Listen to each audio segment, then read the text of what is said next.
ಯೋಂತಃ ಪ್ರವಿಶ್ಯ ಮಮ ವಾಚಮಿಮಾಂ ಪ್ರಸುಪ್ತಾಂ ಸಂಜೀವಯತ್ಯಖಿಲಶಕ್ತಿಧರಸ್ವಧಾಮ್ನ ಅನ್ಯಾಂಶ್ಚ ಹಸ್ತಚರಣಶ್ರವಣತ್ವಗಾದೀನ್ ಪ್ರಾಣಾನ್ನಮೋ ಭಗವತೆ ಪುರುಷಾಯ ತುಭ್ಯಂ.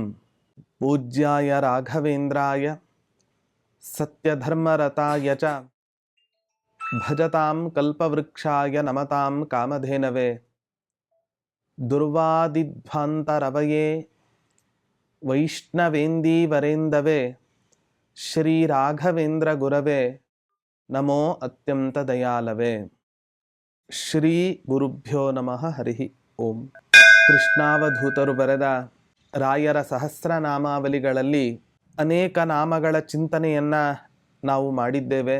ಇವತ್ತಿನ ದಿನ ಇನ್ನೊಂದು ನಾಮದ ಚಿಂತನೆಯನ್ನು ನಾವು ಮಾಡೋದಾದರೆ ಓಂ ನೇತ್ರೇ ನಮಃ. ನೇತಾ ಅನ್ನೋ ಶಬ್ದದ ಅರ್ಥ ನಾಯಕ ಅಂತ ಅರ್ಥ.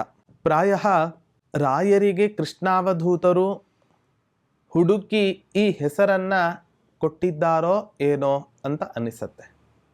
ಎಲ್ಲಿ ಹೋದರೂ ಕೂಡ ರಾಯರಲ್ಲಿ ಮುಖ್ಯವಾಗಿ ತೋರ್ತಾ ಇದ್ದಂತಹ ಒಂದು ಗುಣ ಈ ನಾಯಕತ್ವದ ಗುಣ. ಯಾರೇ ಒಬ್ಬ ಪಂಡಿತರು ಬರಲಿ, ಅನೇಕ ಜನ ಪಂಡಿತರು ಬರಲಿ, ಅವರೆಲ್ಲರ ಮಧ್ಯದಲ್ಲಿಯೂ ಕೂಡ ದೃಷ್ಟಿಗೆ ಬೀಳುತ್ತಾ ಇದ್ದಂತಹ ಮೊದಲನೇ ವ್ಯಕ್ತಿ ಈ ರಾಘವೇಂದ್ರ ಸ್ವಾಮಿಗಳು. ಅಥವಾ ಪ್ರಾಚೀನ ಸಂಪ್ರದಾಯ ಪದ್ಧತಿಗೆ ಸಂಬಂಧಪಟ್ಟಂತಹ ಯಾವ ಸಂದೇಹಗಳು ಬೇಕಾದರೂ ಕೂಡ ಬರಲಿ, ಉತ್ತರ ನಮಗೆ ಸಿಗತ್ತೆ ಅಂತಾದರೆ ಕೇವಲ ರಾಯರ ಹತ್ರ. ಹೀಗೆ ಪ್ರತಿಯೊಂದು ಶಾಸ್ತ್ರಗಳಲ್ಲಿಯೂ ಕೂಡ ಬಂದ ಸಂದೇಹವನ್ನು ಪರಿಹಾರ ಮಾಡೋದರಲ್ಲಿ ರಾಘವೇಂದ್ರ ಸ್ವಾಮಿಗಳು ಎತ್ತಿದ ಕೈಯವರು.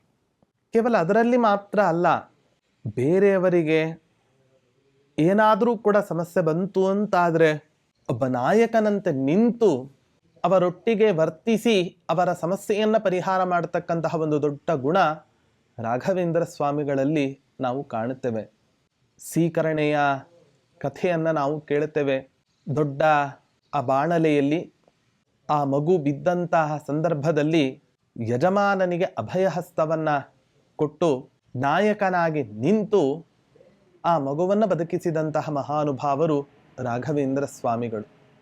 ಹೀಗೆ ಪ್ರತಿಯೊಂದು ಹಂತದಲ್ಲಿಯೂ ಕೂಡ ರಾಯರ ಜೀವನವನ್ನು ನಾವು ನೋಡ್ತಾ ಹೋದ್ವಿ ಅಂತ ಹೇಳಿದರೆ ಅವರಲ್ಲಿ ಮುಖ್ಯವಾಗಿ ಕಾಣ್ತಕ್ಕಂತಹದ್ದು ನಾಯಕತ್ವದ ಗುಣ. ನಾವು ಕೂಡ ರಾಯರಲ್ಲಿ ಏನನ್ನ ಬೇಡಬೇಕು ಅಂತ ಹೇಳಿದರೆ ತಮ್ಮಲ್ಲಿ ಇರುವ ನಾಯಕತ್ವದ ಗುಣ ನಮಗೂ ಕೂಡ ಅದರ ಒಂದಂಶವನ್ನು ನಮಗೆ ಕೊಟ್ಟು ತಾವು ಅನುಗ್ರಹವನ್ನು ಮಾಡಬೇಕು ಅನ್ನುವಂತಹ ಒಂದು ವಿನಮ್ರವಾದ ಪ್ರಾರ್ಥನೆಯನ್ನು ಈ ನಾಮದಲ್ಲಿ ನಾವು ಕಾಣಬಹುದಾಗಿದೆ.